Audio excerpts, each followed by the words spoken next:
ሰው የድካሙን የልፋቱን የላቡን ፍሬ ይበላል የሚለው ሐሳብ በካሳንቺስ ስራችን ግልጥ ብሎ ይታያል።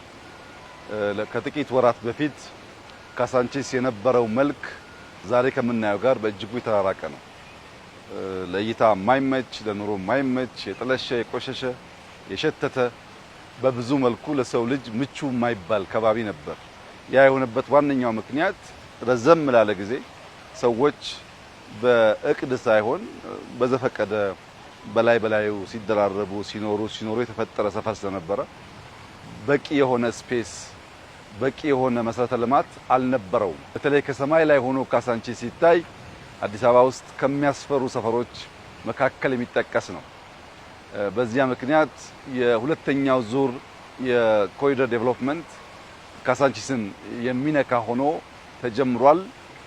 በጥቂት ወራት ጊዜ ውስጥ ካሳንቺስ እንደዚህ ውቡና ማየት መቻላችን በእጅጉ የሚያኮራ ስራ ነው። ከ2-3 ቀን በፊት ከዚህ የተነሱ ወገኖቻችን ለማየት ለፋሲካ ያሉበት ሰፈር ሄደን ነበር። እዚያ ያየነው አዲሱ የኑሮ ልምምዳቸው ቀድሞ ከነበረው የኑሮ ዘያቸው አንጻር ሲታይ በእጅጉ የተሻለ ነው። ለልጆቻቸው መማሪያ፣ ወጥቶ መግቢያ፣ መጫወቻ፣ መመገቢያ በጣም በርካታ ነገሮች በውስጡ የያዘ ነው። ከዛ በላይ አሁንም መዘመን መሻሻል ይችላል። ያለቀ ስራ አይደለም። ግን ከነበረው ኑሯቸውና ሰፈራቸው አንጻር በፍጹም ሊወዳደር አይችልም። እድል አግኝቼ ያናገርኳቸው ሰዎችም ያረጋገጡልኝ ያንኑ ነው። በብዙ መልኩ አሁን ያለው ሁኔታ የተሻለ መሆኑን ገልጸውልኛል። ለወገኖቻችን የተሻለ ቦታ ካበጀን በኋላ ካሳንቺስን ደግሞ እንዲህ አሁን ባለው ቅርጽ መልክ የተሻለ አድርጎ መስራት በጣም በእጅጉ አስፈላጊ ነገር ነው። የዚህ የኮሪደር ልማት ስራ የካሳንቺስን ለውጥ ሰዎች ማየት ያለባቸው ለራሳቸው ካላቸው ክብር ሰዎች ስለነሱ ካላቸው እይታ አንጻር ነው።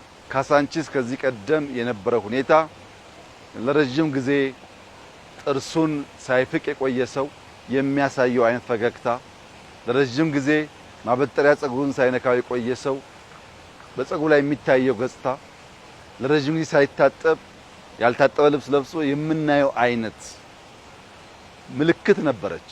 ዛሬ ታጥባ ታጥና አምራ በእንደዚህ ያለ ግርማ ሞገሳም ሆና ማየት ለኛ ትልቅ ስኬት ነው። ለህዝባችንም ትልቅ ኩራት መሆን አለበት። በየንበት ሀገር ሁሉ እንቀናለን። እኛስ መቼ ነው ልጆቻችን የሚዝናኑበት መስክ ኖሯቸው ከአስፋልት ውጭ ኳስ የሚጫወቱበት ከባቢ ኖሯቸው ከዘመናዊነት ጋር ተዋውቀው ለመፍጠር ለማሰብ መልካም ነገር ለመመኘት የሚያስችል አቅም የሚፈጠረው በሀገራችን መቼ ነው የሚል ቁጭት ነበረን። ያን ቁጭት በስራ በልፋት በድካም እንዲህ ያለ ውጤት ማየት ተችሏል። ይህ ለመላው የኢትዮጵያ ሕዝብ በተለይም ለአዲስ አበባ ነዋሪዎች ትልቅ ኩራትና ክብር ነው። እንግዲህ ከከተማው ለውጥ ጋር ተያይዞ በቅርቡ አዲስ አበባን የሚያዩ የተለያዩ ሀገር ዜጎች ሲመጡ የሚነግሩን ኮሜንቶች ያስፈራሉ። ከዚህ ቀደም ለአዲስ አበባ የነበራቸው ምልከታ የነበራቸው እይታ የነበራቸው እሳቤ አሁን ተለውጠው ሲያዩት እኛኮ እንዲህ ነበር የምናያችሁ ብለው ሲናገሩ ያንን ቃል አሁን ደግሞ ለመናገር ይከብዳል። እኛ እንደምናስበው ሳይሆን ሰዎች በብዙ የቆሸሽን ቆሻሻ የምንወድ ቆሻሻ የተስማማን ለመለወጥ ያልተዘጋጀን ምኞት ህልም የሌለን ለዚያም የማንተጋ አይነት ሰዎች አድርገው ነበር የሚገነዘቡን። ያን እሳቤ መስበር ተችሏል። ልጆቻችን ተስፋ አላቸው። የተሻለ ከተማ ሞደርን ከተማ እየፈጠርን ነው። እዚህ ውስጥ መዘመን አለ። እዚህ ውስጥ መሰረተ ልማት አለ። እዚህ ውስጥ የስማርት ሲቲ ግንባታ ፋውንዴሽን አለ። ስማርት ሲቲ ስንል አንድ ሰው ሲንቀሳቀስ ጥሩ በሆነ መሰረተ ልማት የትራፊክ ፍሰቱን አውቆ መቆም በሚገባው ቦታ ተገቢ ሰርቪስ እያገኘ ካለመው ካቀደው ቦታ ባሰበው ጊዜ መድረስ የሚችልበትን አውድ መፍጠር ማለት ነው። የፈጠርነው መንገድ አሁን የትራፊክ ፍሰቱ በከፍተኛ ደረጃ እየቀነሰ መጥቷል። ከዚህም በላይ ተጨማሪ መንገዶችና ህግ እያከበረ ስንሄድ አዲስ አበባ ውስጥ ብዙ መኪና የለም፣ ጥቂት መኪና ነው። ነገር ግን አንዳንድ ሰዓት በአንዳንድ ወቅቶች መንቀሳቀስ በማይቻል ደረጃ ትራፊክ ጃሙ ከባድ ነው። ያን ማስተንፈስ ያስፈልጋል። አንዱ እንደ መሰናከል ያየነው ሰርቪስ ነው። ሰዎች ከፈለጉት ቦታ ሄደው ማግኘት የሚገባቸውን ሰርቪስ በወቅቱ ማግኘት አይችሉም። አልቋል ማለት ሳይሆን የዚህ ስራ የዚያ ጉዞ አንድ አካል ተደርጎ ሊወሰድ ይችላል። መብራቱ፣ መንገዱ፣ የውሃ ፍሳሹ፣ መዝናኛ ቦታው፣ ስፔሱ አጠቃላይ ተደምሮ ለስማርት ሲቲ ለመዘመን እንደ መሰረት ይወሰዳል።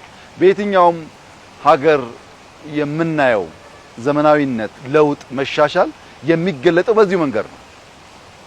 ግሪን ክሊን ኤንቫይሮንመንት ያላቸው ከተሞች ናቸው የዘመኑ የሚባሉት። ውሃ ንጹህ ሆኖ ሳይሸት የሚፈስባቸው፣ ሳር በቅሎ የሚታይባቸው፣ ልጆች የሚጫወቱባቸው መስኮች ሲኖሩ ያ የዘመነ ከተማ ያሰኘዋል። በጣም በሚያስደስት ሁኔታ በአጭር ጊዜ ውስጥ ነው ስራ የተሰራው። እንግዲህ የከተማችን ነዋሪዎች መገንዘብ ያለባቸው ከነበርንበት አውድ ከነበርንበት ሁኔታ እንዲህ ወደዚህ ወደሚያምረው ሁኔታ ለመውጣት ትንሽ እልህ አስጨራሽ ትጋት ይጠይቃል፣ ስራ ይጠይቃል። ያ ስራ ደግሞ ጉሰማ ይኖረው ይሆናል። ቀላል ነገር አይደለም። አንድን ነገር አፍርሶ ሌላ ነገር መገንባት ገንዘብ ይፈልጋል፣ ጊዜ ይፈልጋል፣ ኮሚትመንት ይፈልጋል፣ ህብረት ይፈልጋል። አሊያ አይሳካም። በዚያ ምክንያት የአንዳንድ ሰዎችን ህይወት አስተጓግለን ሊሆን ይችላል። ያም ከሆነ ግን ለጋራ ልማት ነው። ያም ከሆነ ግን ለጋራ ጥቅም ነው። አንዱን ጎርቶ አንዱን ለመጥቀም ሳይሆን ሀገራችንን ለማሳደግ ልጆቻችን ተስፈኞች እንዲሆኑ የበለጸገች ሀገር መስራት እንዲችሉ ለማስቻል ስለሆነ ለዚያ የተከፈለ ዋጋ ተደርጎ መወሰድ ይኖርበታል።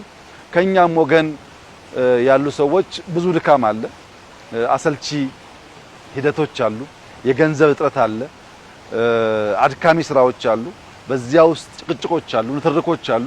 በዚያ ታልፎ ነው የመጣውና እንዲሁ በቀለለ መንገድ ያማረ ነገር ማየት ስለማይቻል በአመራር በሰራተኛ ወገን ያሉ ሰዎች ያለፉበት ከበድ ያለ መንገድ ውጤቱ ያማረ ስለሆነ ውጤቱን እያዩ እንዲዘነጉት ይህ ስራ ሲሰራ ከነበሩበት ሁኔታ ከኮምፎርት ዞናቸው የተነቀነቁ ሰዎች ካሉ ለመልካም ነገር እንደሆነ አስበው አሁን ያለውን ነገር እንዲያዩ አደራ ማለት እፈልጋለሁ።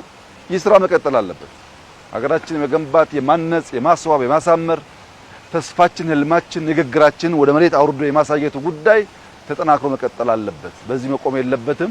ይህ ደግሞ እንዲሆን በየደረጃ ያሉ አመራሮች መጠንቀቅ ያለባቸው እርካታ የሚባል በሽታ እግር እጃቸውን ተወርች አስሮ እንዳይንቀሳቀሱ እንዳያረጋቸው ነው። መርካት በሽታ ነው። ማለም ጥሩ ነው። ለዚያም መትጋት አስፈላጊ ነው። ተክተን አንድ ደረጃ ስንደርስ ግን የሚቀጥለውን ማለምና መትጋት እንጂ መቆም ተገቢ አይደለም። ጊዜ የለንም። በጊዜ የለንም መንፈስ ሲዝን አክብረን የተሰጠንን ጊዜ አክብረን የምንፈጥን ካልሆን በቀር የምናስበውን ብልጽግና ልናረጋግጥ አንችልም። አሁን ዓለም በብዙ ነውጥ ውስጥ ነው ያለችው። በርትተን ከሰራን ተባብረን ከሰራን ያየነውን ለመጨበጥ ከተጋን ያኔ ኢትዮጵያ ሾልካ እኛ ያለፍንበት መከራ የማይቀምሱ ልጆች ይፈጠራሉ። ለዚያ ግን መትጋት በእጅጉ ወሳኝ ነው። በቅርቡ እንዳልኩት ሁሉም ሰው አይን ተገጥሞለታል። ሁሉ ሰው ግን ብርሃን የለውም። አይን ስላለው አስቀድሞ ይሄን ማየት ይቸገራል። ይሄን ፈጥረን ስናበራ ግን ይሄን ማየት የሚቸገር ሰው መኖር የለበትም። ከዚህ ቀደም ግራ የገባው፣ ከዚህ ቀደም ያልገባው፣ ከዚህ ቀደም የተወናበደ ሰው አሁን ካሳንቺስን መጥቶ ሲያይ ግን ጥላቻ ከሌለው በቀር ሀገሩን የሚወድ ዜጋ ከሆነ በቀና መንገድ ማየት መደገፍ ይጠበቅበታል።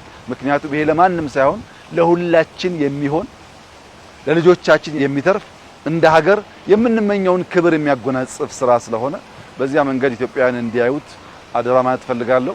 በጣም የሚያስደስት ስራ ነው። እኛ ብዙ ደክመንበታል፣ ለፍተንበታል፣ ፍሬውንም አይተናል። ውጤቱ እጅግ ያማረ ነው። ይቀጥላል። ኢትዮጵያ በልጽጋ ልጆቻችን ተስፋ ተሞልተው ከልመና ተገላግለን የኮራን ህዝቦች እስከምንሆን ድረስ በተሰጠን ጊዜ በብርታት በትጋት በመስራት አዳዲስ ውጤቶች እናመጣለን። እስካሁን ለመጣውም ወደፊት ለሚመጣውም ፈጣሪያችን በእጅጉ የተመሰገነ ይሁን። ለኢትዮጵያ ህዝብና ለአዲስ አበባ ከተማ ነዋሪዎች እንዲሁም ምስጋናዬን አቀርባለሁ። በዚህ ስራ የተሳተፉ ሰዎች በሙሉ ከቀን ስራ ጀምሮ በኮንትራክተር፣ በኃላፊነት፣ በሱፐርቫይዘር ቀን ጋር የተሰሩ ሰዎች ምስጋና ይገባቸዋል። እነሱን ማመስገን እፈልጋለሁ። ያማረ ስራ ነው። ጥሩ ውጤት ነው። እንቀጥል፣ እንበርታ፣ እንስራ። ወሬውን ቀንሰን በውጤት በስራ የምንገለጥ ሰዎች እንሁን ማለት ወዳለው እጅግ አድርጌ አመሰግናለሁ።